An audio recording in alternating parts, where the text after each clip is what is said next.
Madrid está lleno de lugares cargados de historia. Y de rincones ocultos a plena vista. Y alguien tenía que contarlo. Soy Lorenzo Gallardo.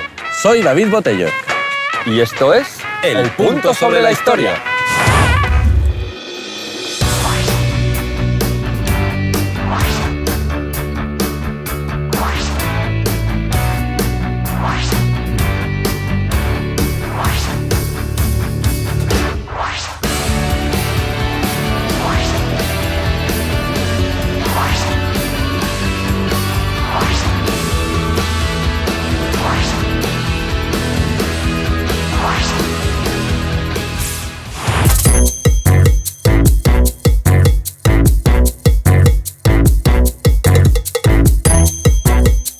Hoy vamos a pedalear por el triángulo imaginario que forman las calles Santa Engracia y Martínez Campos. Están en el barrio de Chamberí, al que podríamos llamar el otro barrio de las letras. Por estas calles se ha movido lo más granado de la intelectualidad de los siglos XIX y XX. Que si generaciones de escritores, Que si palacios y palacetes. que si cambios educativos. Despacito y con buena letra, que el barrio más chispero nos espera. Bueno, empezamos. Bueno, desanclamos. El punto sobre la historia.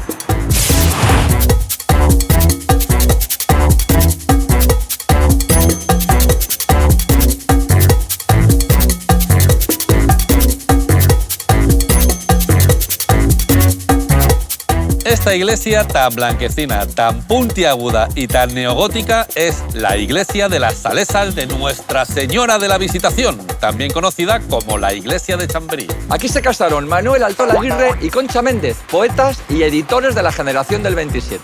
Manuel Altolaguirre compró su primera máquina con 25 añitos y la montó en su pisito de soltero de París. En aquella imprenta imprimió su primer libro de poemas, Un verso para una amiga, con lo cual se demuestra que lo hizo para ligar. El libro tenía 8 páginas, 2 de portada y 6 con una palabra cada una. Escucha mi silencio con tu boca. En París, donde como sabéis estas cosas modernitas siempre triunfan, fue un rotundo éxito de ventas como postal navideña. Manuel volvió a Madrid durante la Segunda República. Aquí su amigote Federico García Lorca le presentó a la poetisa Concha Méndez y tuvieron un cupidazo. Concha y Manuel, tanto monta, editaron, publicaron y dieron difusión a la obra poética de la generación del 27. O sea, el plan favorito de esta pareja para un finde era pasarse el día imprimiendo. Cuando se casaron aquí, vinieron a la boda poetas a tutiplén. Juan Ramón Jiménez, Lorca, Cernuda, Vicente Alexandre, Guillén, Ernestina de Champurcín. Con semejante elenco, dentro de la iglesia se montó un fiestorro. Rimas, chistes, gritos, risas. Cuando entraron, se encontraron con un altar pobre y tirando a bastante desangelado, con 4 cirios y poco más. Como el amor es ciego, a los enamorados no les importó demasiado y procedieron con la ceremonia. Cuando acabó la misa, apareció por allí un cura cabreado que le dijo que se habían equivocado de altar. El cura, pobrecillo, se había pasado varios días decorando otro altar con flores, con cirios y con más velas que en la batalla de Lepanto. Y tenemos en exclusiva las declaraciones del sacerdote cabreado. Pues como decorador de interiores quise crear un maridaje entre espacio, un diálogo entre modernidad, tradición, los ocres, las maderas, los burdeos fundamentales. No sirvió para nada. No se valora al artista. A los novios les dio así como penilla y le dijeron al cura que ya si eso se podían volver a casar en el altar pintón. El cura tiró de orgullo, se negó y se dio media vuelta como una diva, lo que la imprenta ha unido que no lo separe el hombre. El punto sobre la historia.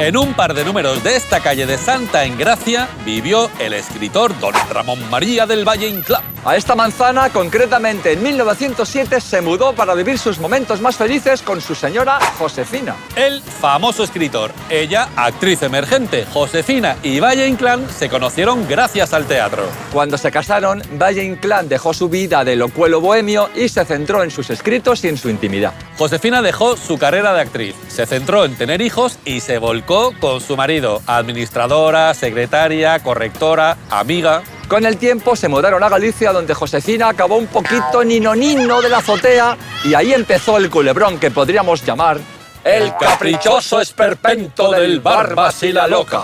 Valle Inclán pasaba más tiempo en Madrid que en Galicia y Josefina se empezó a volver loca de celos, emparanoiada con que le estaba poniendo los cuernos.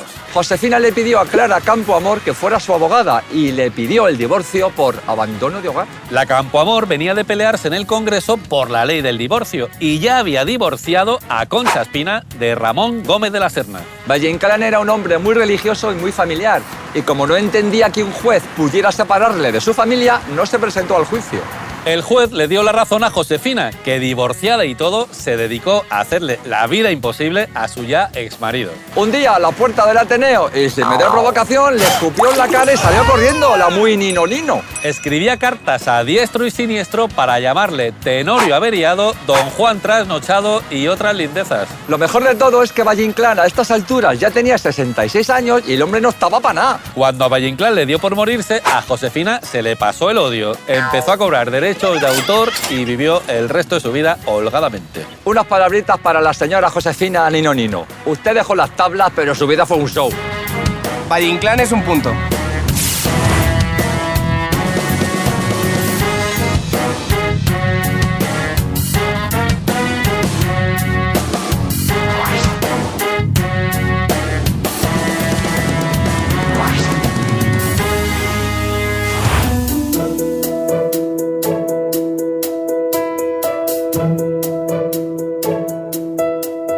En esta casa tan discretita, tan decimonónica y tan de este color vivió el insigne poeta don Antonio Machado. Fue el más joven de la generación del 98 y llevó por estandarte el desgarro contenido de los amores imposibles.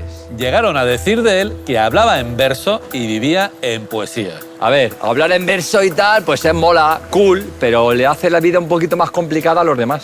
¿Podría usted decirme, caballero, dónde queda la calle de Espartero? Por supuesto, señores, la tercera a la derecha. Os quedo muy agradecido, señor paseante desconocido. ¡Qué tío más raro!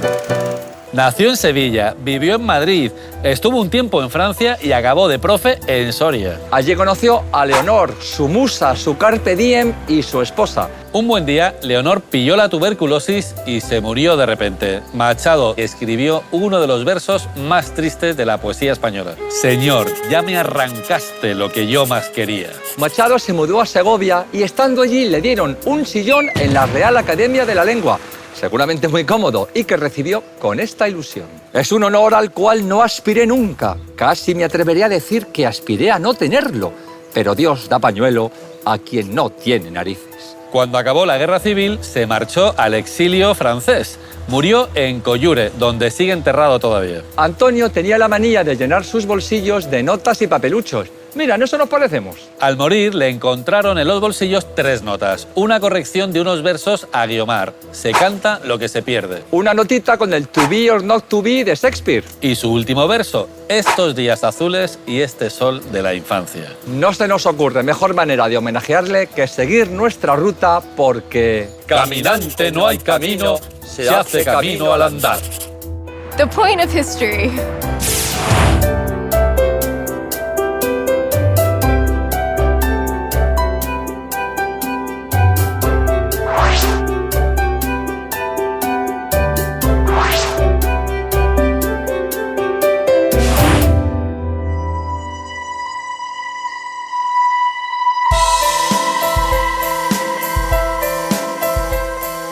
Os he traído aquí que este es el último lugar en este edificio donde vivió el poeta Federico García Lorca antes de irse a Nueva York. La gente piensa que se fue a aprender inglés.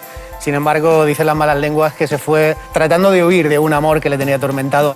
Lorca se enamoró perdidamente de Emilio Aladrén, que era un escultor de la escuela de San Fernando, y los amigos de Lorca no le gustaba un pelo este tal Emilio. Decían que era un tipo un tanto trepa y un tanto conflictivo. Como dicen que el amor es ciego, admiraba y adulaba las obras de este escultor, cuando en realidad toda la gente que lo rodeaba sabían que era alguien bastante mediocre. Lo que estaba haciendo este escultor era aprovecharse del poeta para llevar más fama y para poder vender más. Para que os hagáis una idea de lo que os digo, Aladrén le hizo un busto y Lorca se empeñó con todos sus contactos en tratar de darle fama y en ayudar a este amante bandido. Solo consiguieron publicarlo en prensa de Granada, donde, claro, cualquier cosa que dijera la iban a poner.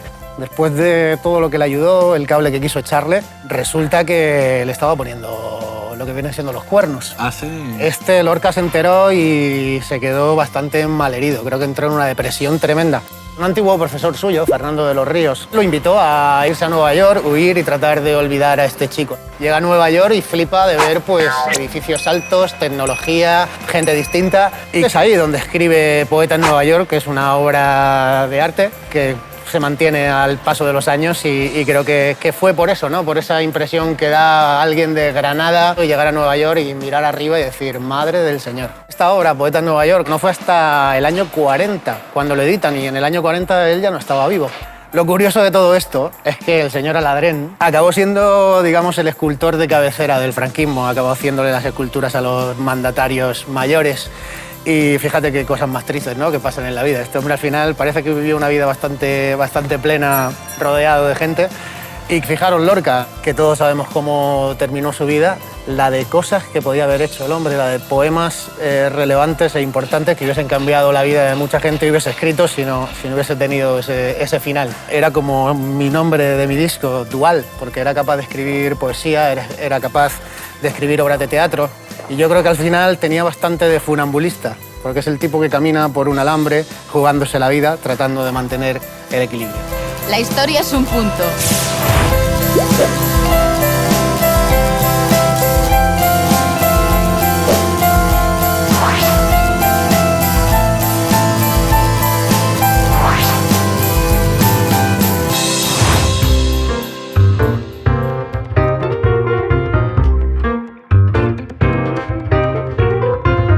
Este edificio tan vanguardista, tan ecléctico y tan alambrado es la Fundación Giner de los Ríos, heredera de la Institución Libre de Enseñanza que sigue aquí todavía. La Institución Libre de Enseñanza supuso una auténtica revolución en la educación de finales del siglo XIX, de principios del XX y lo que te rondaré morena. En tiempos de Alfonso XII se obligó a la educación a ajustarse a los dogmas de la fe católica y de la monarquía. No fuera a ser que a la gente le diera por pensar por sí mismos. ¿Pensar por sí mismo? No, hijo, no. Un catedrático llamado Francisco Giner de los Ríos defendió su libertad de cátedra. Lo echaron de la universidad y lo encarcelaron. ¿Se veía venir?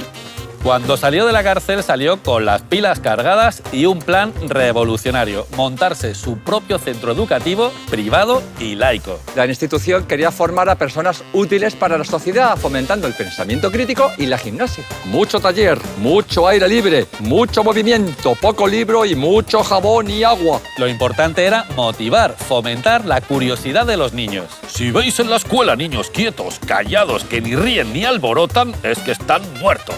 Enterradlos. Durante 60 años, la Institución Libre de Enseñanza fue el eje sobre el que giró la época más interesante de la cultura y la ciencia en España.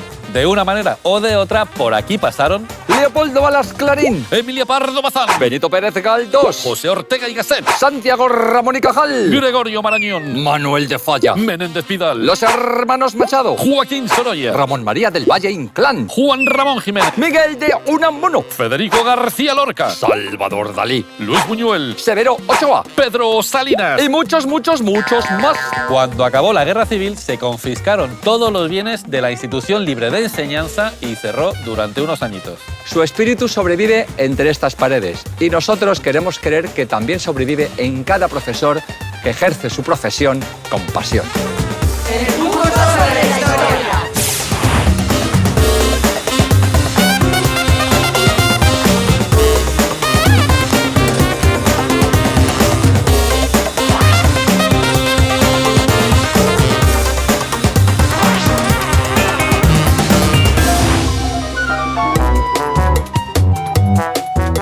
En esta casa vivió y murió el torero Marcial Lalanda, que inauguró la Plaza de Toros de las Ventas. Le conoceréis porque es el prota de uno de los pasodobles, por no decir el pasodoble más conocido de los ruedos españoles. Marcial, eres el más grande, se ve que eres madrileño, rival de Belmonte José, Machaquita Pastor y el algabeño. Y yo que pensaba que esta canción iba sobre el poeta Marcial, el poeta romano del siglo I. Corcho, el bilbilitano. El bilbilitano. La música del paso doble la puso Martín Domingo y la letra su señora, Josefina Porras. Curiosamente, este pasodoble fue el último que se tocó en la Plaza de Toros de las Ventas. Marcial hizo una faena de las de salir por la puerta grande y para celebrarlo la orquesta tocó su pasodoble. Marcial, eres el más grande. Después salió Domingo Ortega, que toreó con maestría, tanto que los críticos dijeron ¡qué faena! Pero no hubo ningún pasodoble al final para celebrarlo. ¡Qué faena! Los Orteguer, o como se llamaran los fans de Domingo Ortega, se pusieron tan marimorenos con los Lalander que desde entonces las autoridades prohibieron que se tocaran pasodobles en las ventas. Oye, ¿y tú crees que alguna vez se cantarán pasodobles sobre nosotros? 1, 2, 3. El punto eres el más grande. Yo fui vecino de Marcial Lalanda. Era el mejor torero de Madrid y muy bajito. Vivió en el 6º piso de esta casa. La familia sigue en contacto con nosotros. Marcial Lalanda es un punto, el punto sobre la historia.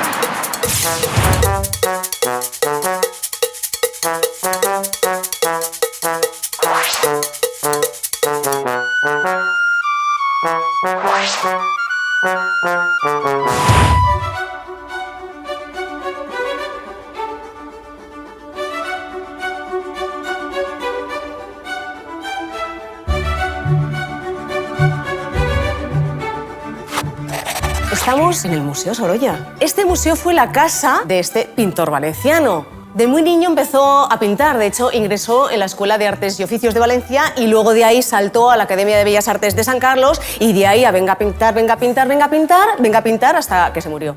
De adolescente entró a trabajar en el taller de uno de los fotógrafos más importantes de Valencia. ¿Qué hacía ahí?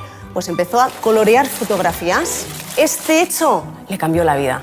Por un lado, desarrolló esa mirada un poco fotográfica que imprimió luego a su pintura, ¿no? Y por el otro, conoció a Clotilde, la hija del fotógrafo, y que enseguida convirtió en su esposa. A finales del siglo XIX se vino aquí a Madrid con su mujer Clotilde y le dio para comprar este solar. Vivió una historia de amor apasionante con su mujer. Cada día le enviaba un ramo de flores y además se escribían también a diario y un montón de estas cartas las tenemos aquí en el Museo Sorolla. Su carrera como pintor fue imparable. Sorolla lo que hacía era irse a la playa a pintar. ¿Y qué hacía? Improvisaba un estudio ahí, con unos lienzos enormes. Y claro, ¿qué se ha descubierto cuando se ha restaurado alguna de sus obras? Que había huellas suyas. ¿Esto por qué? Porque de repente ahí va la brisa, que se le caía, el otro hacía así y claro, tenía que pararlo. Claro, lo cogía de cualquier manera. Y luego las manos llenas de pintura. Un desastre, mezclada pero bueno. Con arena. Claro.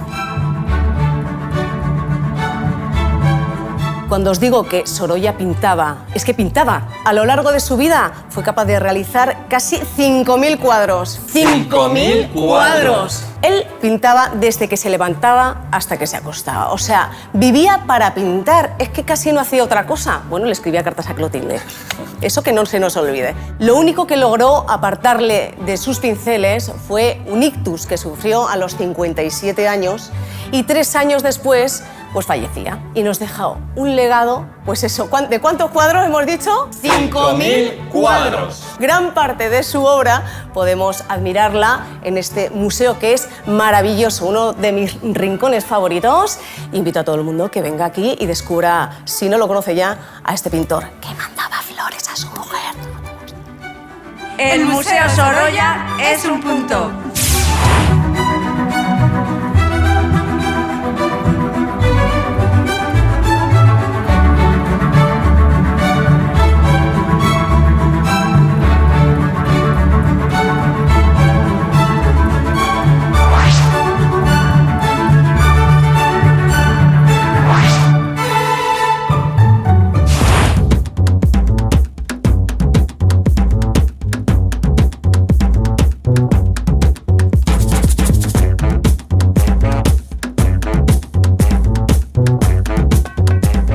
aprovechando que estamos en este barrio, pues os voy a presentar una cosa importantísima, que es la residencia de señoritas, que hoy se llama Fundación Ortega y Gasset. Y no te creas tú, porque es que aquí estaban las señoritas que tenían la ocasión de estudiar.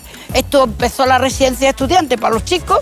Como los chicos eran muchos, se tuvieron que trasladar a la calle del Pinar y se quedaron aquí las chicas, que eran muy poquitas. Entonces, cuando empezó la residencia, eran 30 mujeres las que estaban estudiando en la universidad. Y claro, aquí vinieron mujeres importantísimas. Por ejemplo, por aquí pasó Clara Campoamor, que ahora hablamos tanto del aniversario del derecho al voto de las mujeres, y vinieron como María de Maeztu, un montón de gente. También estuvo Zenobia Camprubí, que luego se casó con Juan Ramón Jiménez. Mujeres como María Zambrano, como Victoria Kent. Bueno, lo que eran las mujeres que ahora hablamos como con emoción. Las pioneras. Pues claro, las pioneras de toda una vida política, de una cultura que tuvo mucho que ver con el ambiente cultural que se hizo en la República, con la institución libre de enseñanza, con la residencia de estudiantes, todo eso. ¿Pero qué pasó? Pues que duró poco la suerte. Es decir, ese esfuerzo educativo, cuando viene la guerra, esto se convierte en un hospital. Lo que eran las mujeres ilustres se tuvieron que ir al exilio. Esto se convirtió luego en un colegio de la sección femenina, un colegio menor. Y luego se recuperaron, pero ya hasta el año 1970, os cuento como dato, no fue obligatoria en España la escolaridad de las chicas. Por eso a los 10 años las chicas las mandaban a servir, a tal, y no había una formación. Yo cuando llegué a la universidad, gracias a mi madre, pues éramos 27 mujeres en Derecho, en el año 61 que empecé yo la carrera. Por lo tanto, esto tiene un recuerdo de pasado y una vigencia de presente. Aquí se creó el Liceo Club, que también fue un centro de reunión y de cultura, y actualmente, incluso después de la democracia, ha sido instituto internacional, hay más cantidad de charlas de mujeres. Yo he venido a dar charlas aquí, que han venido internacionalmente mujeres como Madame Curie, que venían a España en aquellos años cuando era premio Nobel. Muchísima gente que luego han tenido toda una historia que la hemos podido recordar. Yo invito a los madrileños y a las madrileñas que vengan a conocer esta historia, que no es solo la historia de Madrid, sino la historia de las mujeres, la historia del avance de las mujeres a partir del sacrificio de muchas. La residencia de señoritas es un punto.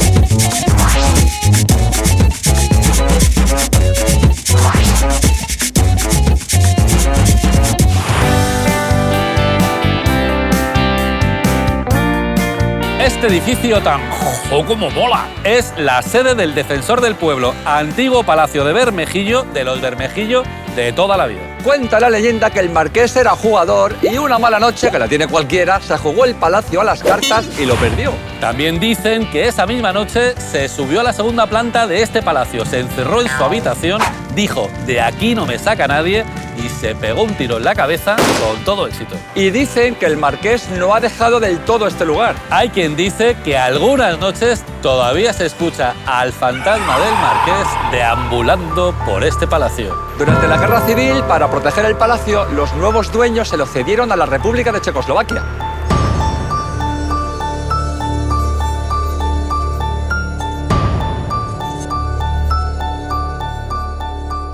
Durante la guerra, la embajada checa sirvió de refugio para un montón de personas. Por aquí pasaron el barón de Champurcín y su hija Ernestina, una de las grandes figuras olvidadas de la poesía patria. Ernestina fue la discípula favorita de Juan Ramón Jiménez.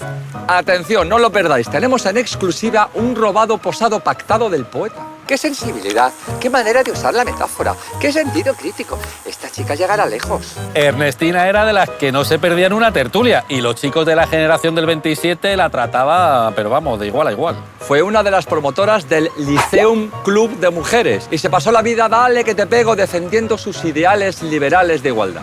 Se casó con Juan José Domenchina, que era el secretario de Manuel Azaña. Bueno, pues cuando la guerra estaba a punto de terminar, los Domenchina se tuvieron que ir a México.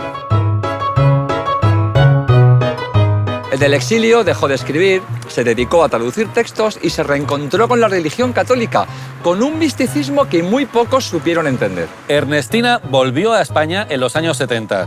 Sufrió el síndrome del exiliado. Se encontró con un Madrid al que ya no reconocía y Madrid tampoco la conocía a ella. Y ya sabéis, como quien se fue a Sevilla perdió su silla, Ernestina tardó mucho en volver y cuando lo hizo ya nos habíamos olvidado de ella. Hay quien dice que su renovada religiosidad tan extrema fue lo que le impidió formar parte de la generación del 27. Hay quien dice que si no pasó a la historia fue por su condición de mujer, pero ella no opinaba igual. Eso de la mujer silenciada es lo más falso y lo más tonto que he oído. Casi como una estrofa profética de lo que le iba a ocurrir, escribió en México. Todos se van, todos saben, solo yo no sé nada, solo yo me he quedado abstraída y lejana. Para sacar del olvido a figuras como Ernestina, ya sabéis lo que hay que hacer. Investigad, investigad y dejaos de tanto Facebook.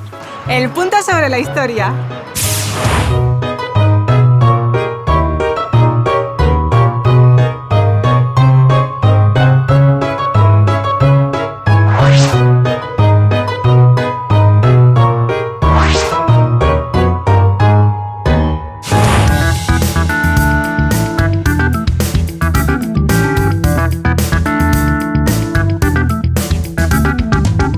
Esta calle está dedicada al político conservador Eduardo Dato. Fue 3 veces presidente del gobierno porque se lo pidió Alfonso XIII. Sus 3 presidencias coinciden con 3 momentos tirando a bastante chungos. ¡Ojo al dato! 1913-1915. Su presidencia coincide con los inicios de la Primera Guerra Mundial. España se mantiene neutral. Aprovechando la guerra, se favorecen las exportaciones. Los ricos ganan mucho dinerito. Los productos básicos se ponen por las nubes, pero los sueldos se congelan. Se monta la María Morena. Dato dimite. ¡Ojo al dato! 1917, crisis gordoncha. Dato legaliza las juntas militares para frenar al ejército que quiere meter mano en el gobierno. Huelga general. Dato recula y tira del ejército. La represión contra los huelguistas es durísima. Se monta la María Morena y Dato es invitado a dimitir. ¡Ojo al dato! 1920-1921. La cosa obrera está que arde. El gobierno trata de controlar el asunto con una nueva represión brutal. La ley de fugas propicia el asesinato de varios presos políticos. Dato se convierte en el blanco de los anarquistas. Dato va en su coche camino a casa. Está avisado de posibles atentados, pero no quiere ni llevar escolta ni cambiar de ruta. 3 anarquistas que viajan en Sidecar, oye, que ya mola, se acercan al coche del presidente Dato a los pies de la puerta de Alcalá. Los anarquistas agotan los cargadores de sus metralletas al grito de ¡Viva la anarquía! 20 disparos, 2 impactos de bala en la cabeza de Eduardo Dato acaban con su vida. No hay manera más rotunda de acabar una carrera política. ¡Ojo al dato! Eduardo Dato es un punto.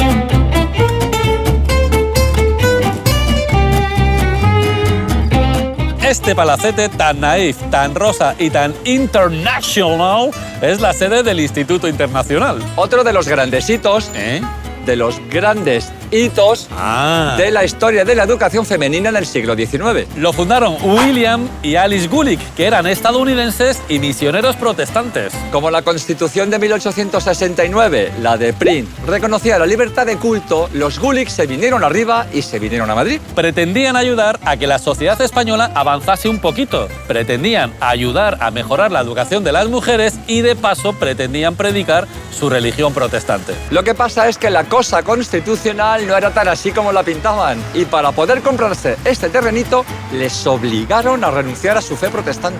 Primero montaron su chiringuito aquí al ladito, en la calle Fortuny. Lamentablemente a Alice Gulick le dio por morirse antes de haber terminado su proyecto y aquel edificio se inauguró con su funeral. Más tarde, los Gulick cedieron aquel edificio a la residencia de señoritas, ese lugar del que nos ha hablado Cristina Almeida. Susana Huntington se encargó de la dirección del instituto, lo despojó definitivamente de la cosa religiosa y se lo trajo aquí. Su método era tan novedoso que permitía a las mujeres experimentar y decidir por sí mismas, pero ¿en qué cabeza cabe? Aquí estudiaron 3 de las 11 mujeres que se licenciaron en la España de finales del siglo XIX. Anda que no hace yo que iba así de escuela en escuela. Pero esto no da para más. Chotos pocos, muchas risas y el punto sobre la historia. La historia es un punto. De Miami Beach, la historia es un punto.